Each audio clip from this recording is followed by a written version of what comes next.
First and foremost, shout out to the Dr. Daff Show. Guys, I'm going to leave a link to this video down in the description box down below. They've been doing this Jubilee style of content, and their degree of professionalism is exquisite. So link down below if you don't want to see my comments. However, we got to go over this discussion right here. They compiled women together. On one side of the coin, it is fit women. On the other side of the coin, it is the big backed, the high calorie, the big boned, all right, whatever it is that you want to say that they are women. And I wanted to go through some of their ideologies and determine who's right and who's wrong. Without further ado. And the first prompt is, your physique is in your control. Okay, I agree. Oh, looks like all the fit women, except for the young lady on the left, all agree. Okay, I'm confused. It looks like she agreed at the end there. Let's see what they think. Okay, so two of them are saying it is not in your control, and the two on the left are saying that it is in your control. Interesting. I think there are a few things that are in our control. Okay. For example, nutrition, that's in our control. Stress management, sleep, recovery, things like that, that's in our control. I would say the only thing that's not in our control is our genetics, our hormones, which play a huge part for females. For men too. And our environment. I mean, environment can be in control a little bit, but it really depends on the environment. I agree. And here's the thing is that it is in your control more so when you are an adult. You know, that's why when I see obese children, I'm just like, you just got to look towards the parents. That to me is child neglect, because the parent is controlling the young child's environment and also their access to different foods. It is a known fact that obese parents are more likely to have obese children. Some of that is genetics, but then at the same time, it is also a large component of the environment and the information and the access. Also having like a stable state of mind, at least for people who are overweight, at least in my life. It's very hard to, how can I explain this? Have my brain in the same set that I want to have my heart. So there's times that I'm really stressed out and I tend to do things that are not healthy for me. And that comes even from not working out to sleeping in to avoiding exercise. And it's not healthy. So I think a lot of factors can contribute to you being overweight. It doesn't just necessarily have to do with nutrition and food, but it is a good point to have a good nutrition system around you, even family-wise, you know. And I appreciate her saying that, because what comes first, the cart or the horse, the mental health or the bad body, right? Now, conversely, if I go long periods of times without working out, my mental health suffers significantly. I start to feel like a completely different person. I will sleep in later. I'll start to make worse decisions with my things that I put into my body, my sugar intake. But it's almost as if even in times where you feel like crap, you have to be able to out-prioritize going to the gym and getting it in, going outside, letting sunlight hit you, letting your air breathe the natural air. Because if not, you can get in a cyclical effect of staying indoors. You're not getting that natural vitamin D from the sun. You're not active within your day. So your muscles are not moving, which is something that's never been a problem ever in human history ever, until we've created desks and cubicles and shit like that. Nevertheless, I appreciate her honesty there. Let's go. That I think access and knowledge is a huge thing too. Like, do you live somewhere where access to more nutritious and healthy foods isn't as accessible? And then also the environment that you grow up in, like what does your family do? Those are all things, and the medications, you have no control on side effects of medications, that's out of your control.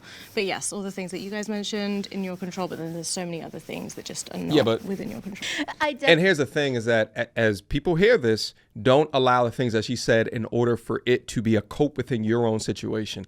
In regards to our environmental factors, in regards to hormone factors, it is not the majority of people that are obese. The majority of people that are super saying heavyweight to obese is because they just eat too much and their body is always operating in a calorie surplus as opposed to being calorie deficient. Let's go. I totally agree that certain things about our body can be in our control, but like you were saying with the genetics, those aren't things that we can control. Those are things that we are born with, that we inherit from family members that are passed down. We can't really control our height and how tall we are, or our bone density. We can't control certain things like that. So to an extent, I agree that there's certain things that we can control about our physique, but then there's other factors that come into it that are just absolutely impossible to change, like our genetics, like our height, like those things can't be changed. Yeah, they can't be changed, but if you were born in a country with far less access than the country that you're born in right now, you wouldn't be that size, baby girl. Nobody in your history before you, prior to them immigrated over to the United States, had a body type like yours. You come from them. That's your genetics. The big difference is that you live in a country of surplus and excess, and now your body reflects that. And before we go on, just understand that my attempt here is to not shame these women, but I really want to talk about it in a direct way as much as what I can as possible. Why? Because the leading causing of death, like the top 4 or 5 leading causes of death, are all weight related. They're all consumption related. And I don't know why so many people put so much trust into our food administration here. Number one, our food and our drug administration is combined. And I don't think it should be that way. The food administration is proactively creating problems within our body. And then the drug administration is creating reactionary drugs in order to deal with the problems of the things that we are putting into our body. Listen, I have a gluten intolerance, and I believe that I've developed that because of the way that gluten products are processed within the States. I was just in Costa Rica like 2 or so months ago. When I was down there, I could eat breads and shit like that, and I felt no ill side effects. And as cancer rates continue to climb, we all need to be purveyors of our own health as much as possible, because it is clear that there's so much self-absorbed business interest into every aspect of our lives over here that we have to be able to understand, okay, is there things that I'm putting into my body and their profit is so large because they produced it in a way to cut corners? I think that the Food and Drug Administration should be separate and incentivized differently. Let's go. Like by ourselves, it's not possible.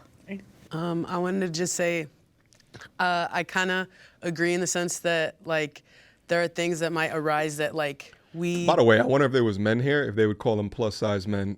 Yeah, but when there are women here, you know, we got plus size women, all right? Men up there, fat men. Oh, come on. Don't like where it affects how we can control our things. Like, for example, if you're going through depression, I experienced depression in college where like you said, I literally couldn't get up out of bed. Like I had no motivation to cook. Like I would go eat fast food because it would give me like kind of like a rush where I was, you know, feeling good, but in reality, I know it's causing more harm to me. And now, since I think like October, I've been working out. I lost 50 pounds and I've just been on a good kick, a good journey, but I have the time. I have like a local like yoga studio where I clean and they give me free classes, and I know not everybody has that access, and I can only imagine if I was a mother, how hard it would be to be able to do all that stuff. But yeah, like I sometimes feel like I don't even have time in the day to take care of all the things that I need to take care of. So like I can only imagine being a mother of like 1, 2, 3 and having like to make the time to care for yourself. Like sometimes you won't even have that time. And also consider what you're trying to lose weight for. Is it healthy, or is it because you feel like you need to look better? Consider what is the reason why you're trying to lose weight. I want to lose weight to stay healthy, not necessarily to stay in a body that I'm probably not going to be happy, because I've been thin before, and there was certain treatments that I got different, but in person, in my inside, I felt very different, and I was more happier. Not saying that I'm fat. I'm not trying to make unhealthy living a good thing, but I was happier because I didn't have to fit a certain size. And now I'm just working on staying healthy and making sure that it's going to work for me, and I'm going to spread that positivity to everybody else who's trying to lose weight as well. I'm sorry, baby girl, but you've completely contradicted yourself with that statement. You cannot claim to be healthy while increasing your body fat to a point that raises multiple health risk and or issues. That just doesn't make sense. Excess body fat is directly related to higher chances of heart disease, diabetes, and other serious conditions. So to say that you're healthy while ignoring those risks is just flat up denial. You said that you were thin at some point. Mm-hmm. What contributed to the weight gain? I was drinking a lot. I was drinking, and also I do smoke. And she was all messed up. Back in the day, I didn't understand it. I didn't want to accept it. That being intoxicated was driving me to overeat. Mm-hmm, and it wasn't necessarily a problem, because when I was sober, I wouldn't get cravings to eating. It was more after I had drank and I had smoked, and probably if I hadn't had a meal in all day, I would wait until night after the party and I would overeat. So it's a lot of things that contributed to that. But I sat with Unhealthy myself lifestyle. and I looked at what I had done to myself, and I said, "This is what you need to change. This is what you need to work on. But if you're not ready, just wait for it." But I definitely accept that it was me who drove me to that point. I see. Thank you for sharing that. Accountability. Question for the ladies on this side. Do you believe that you can be born overweight? Some people believe that you can't be naturally just overweight. What are your thoughts? I do believe that you're with genetics. You can be born with a certain amount of, I don't want to say fat cells, but kind of sort of in a way, you know? So genetics will play a small role in that. Just real quick as well, because I'm over here addressing the larger women on the right, but let me also address this on the left. I don't know if she's a personal trainer. You know, I wish they went through some of their background, but this to me is a little bit too much.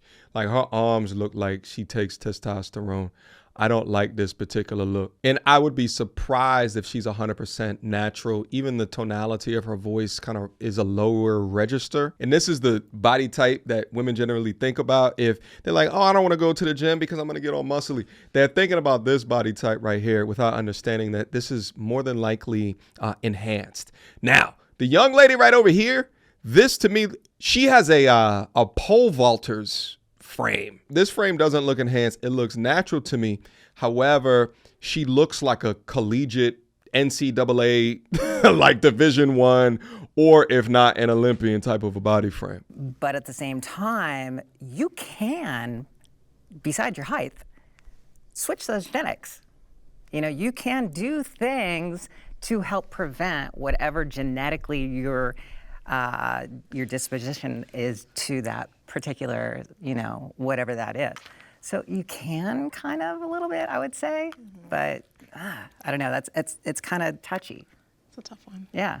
It's interesting watching women not tell other women the truth or like slide around reality, right? You can't switch your genetics. However, you may have genetics where you just don't burn. You like your resting metabolism is not at the same rate as, let's say, a mine, right?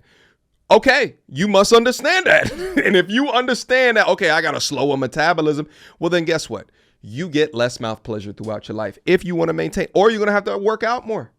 Okay? And it's just your genetics. Some people are just born handsome. Some people are born ugly. Oh, well, you can't change it. All right? Some people are born tall. Some people are born short. All right? You can't change it. All right? And with that question, I've been involved in bodybuilding, and in doing that, I've had the opportunity to play with my genetics. I've had the opportunity to shape my muscle. I've had the opportunity and the choice to change my physique. And so with that experience, I believe there is a lot in our control, and including access, because a person that is born poor does not have to stay poor. We see that many Americans are first-time millionaires, they're first-generation millionaires. Was that in their control to do? I believe so. So with the physique in bodybuilding, you are learning, okay, what are my genetic limitations, but what is under my control? So you're not comparing yourself to another athlete and figure. You're going with your division, and you're building based on that division and what your body can do in that division. And I believe that kind of taught me a lot of your physique is in your control, and the things that are outside of your control is kind of like in life. You're not going to worry about that. You're just going to do with what you have in your control. And if someone is born into a family where everyone is overweight, everyone has an unhealthy lifestyle, they are more likely scientifically, psychologically to carry on. It's the nature versus nurture. So really, they aren't necessarily born overweight, but they are cultured to be overweight. They're cultivated to be And then bigums. the genetic predisposition that they have with diet and exercise have been shown to change, that sugar is a main culprit in obesity. It is a main culprit in deregulating hormones and bringing a lot of mental health issues to exasperating them, to making it worse. ADHD, there's so many studies on that. So I just feel like the things about putting sugar in your mouth, that's under your control. Come on. I like her. You know what she also reminds me of? You guys ever see pictures of like the Williams sisters, Venus and Serena Williams, right? Take a look at them. Now take a look at the other sisters that they have that weren't tennis players. They are massive. I mean, like woolly mammoth big, right? And it just goes to show is that they share relative genetics, but because some of them were athletes, they had to make smart decisions in order to compete at that level. And then their body types became what they were. They had the same nature, but chose different nurtures, for lack of a better term. Agreed. Yeah, I agree with that. Just because you are in that position or you were raised in a household where maybe they didn't have a healthy lifestyle doesn't mean you have to follow it. So yes and no. Yeah, I don't know about genetics when you're initially born, but it's the habits of the lifestyle that you are born into, but there is also such thing as epigenetics, which is where you're not changing your DNA, but you're changing like the way that your genes are like perceived. Basically, the example I always give is there's a picture of my mom, my sister, and myself. And my mom and my sister's legs are like very, very slim genetically as like an Asian family. We're all very small. But I've grown my muscles to a point where my legs are like 3 times the size of my rest of my families, you know? So, but that's because I was in a place where I had the time, I had the resources, I had the knowledge to be able to do all of those things, and I wanted to do that for myself. But also that's not always a want for everyone either, to differ from what they are genetically given. And when you have children, I don't know if you do, but if you decide to, your children will probably take on the body type of what you're naturally built to look like genetically, right? Or will it be what you have now done to your body? Do you think that would play a factor? I think that's the epigenetic side of things, where it does alter things slightly, plus then the lifestyle that I have compared to. But yeah, I don't know, it'll be interesting to read more into that for sure. Thank you for sharing that. And ladies on this side, have you ever struggled with weight loss despite putting in effort? Absolutely. I think all of us up here can relate to that in one way or the other. And interesting, because I heard from the other side that you were a bodybuilder and you were able to change the way that your body displays and kind of break out of that mold. And as you were saying that, I was thinking, at what cost? What? Because that's a full-time job. What? And a lot of us have families and 2 or 3 jobs and have so many things going on in our life that changing fighting with our body on a regular basis is no longer an option. You gotta. And my entire childhood, I was a fat kid. Oh. I was on a diet from the age of like 5 or 6. I didn't even understand the concept of it. I just knew that I was in ballet and I was bigger than everyone, and there was a recital and I had to lose weight to fit in, to look like everybody else. And so that's when I learned that my body was a problem. And, you know, everything else aside, the fact that I was a big kid and I continued to be a big child into adulthood, I had spent that whole time fighting my body, thinking there was something wrong with it, unable to change it. Nothing that I did was able to change it. And so as an adult, coming into my own and realizing I can pursue health, I can pursue exercise, I can pursue the things that make me feel good, but my battle with my body is done. I don't have it in me anymore, and I want to spend my time on things that actually matter in my life. And I think that I can pursue my life goals without also trying to pursue thinness that's really unattainable for me. Did you guys catch what just happened there, right? So making your health a full-time job, it is high effort for her. But the opposite side of that is a lowered lifespan. I think that all of the things that she out-prioritizes over the longevity or the longevity of her life is coping. The alternative or the negative aspect of this is so great that it should be the highest priority, no matter what the cost to the time in your day. But the problem is that in an effort to protect their feelings, they're unwilling to face the truth that they're just not ready for the degree of struggle for improvement. And instead of fighting back the demons, they just hold on to delusion and then inevitably give up. Let's finish up. What did you do when you were trying to attain what you felt was appropriate for your body? Restriction, restriction, which as a child leads to binge. You know, it's just a natural progression when you restrict a child. I mean, restriction in any way, really, but especially with a child. And exercise, you know, nothing unusual, I think, around high school. How does a child get to binge? How? The child doesn't have money to purchase or a vehicle to purchase. How is the child binging? It all points back to the environment that they grew up in. It all points back to the parents. I started getting prescribed weight loss drugs. That was like the trendy thing. Holy moly. And that was not, that didn't have a positive outcome at all. So pretty much all the basic things you would think. You said your body was a problem. Like that really like hit me when you said that. Have any of you ladies felt that way, like your body is the problem? And how does that translate to like you separating yourself from your body? Because if your body is a problem, are you a problem? So I was gonna say, I think I've come to the point where it's like, I recognize this body's a vessel. Like, I'm far more than my body. I know when I walk into rooms, sometimes it makes people uncomfortable. People are afraid of my confidence. I know it inspires other people, but that's not all there is to me. And I think society has become very vain to where it focuses more on who people look externally versus who we are on the inside. And for me, I think that's why my existence is so important. And I've been a plus size model for 7 years, and I've worked for like companies that people probably wouldn't think that I could model for. And I've noticed that sometimes when I go into spaces, people make me feel like I'm not that, like I'm not a model, like I haven't made my space. And I realize like I don't have to prove myself, because it's more like how you view yourself. And that's like a battle I had to make peace with, because I've been a bigger body my whole life. This is never gonna change. My mom's 5'2", my dad's 5'7". How did I come out like this? I don't know. But one of the things that makes me so happy and content with myself is that when I was younger, I used to hate that I was big. I used to hate that my voice was deep.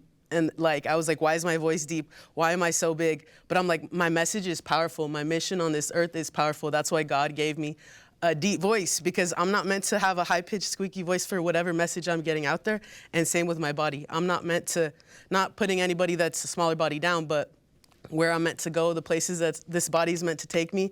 And I've been through a lot of physical pain. So I think that's one of the ways where I've come to embrace myself versus tearing myself down. There's so many people in this world that try to do that to me every single day. I can't be one of those people. Yeah, all right, fuck all that. Listen, all of my G's out there, all right, if you're still listening to me right now, we have sat through listening women, you know, talk about their feelings and their insecurities and like all of this shit that has to do with their body, right? And, you know, I'm trying to say like really real things in order to inspire people out there, whether or not you male or female, to get off the goddamn couch and do something with your body. You are not meant to sit for more often in a day than get up and walk or run or pick up shit, utilizing muscles within your body to do hard shit.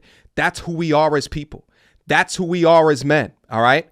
We're not them. Do something, all right? To all my G's out there that are already in the gym, y'all getting it popping, y'all playing basketball, y'all boxing, kickboxing, whatever.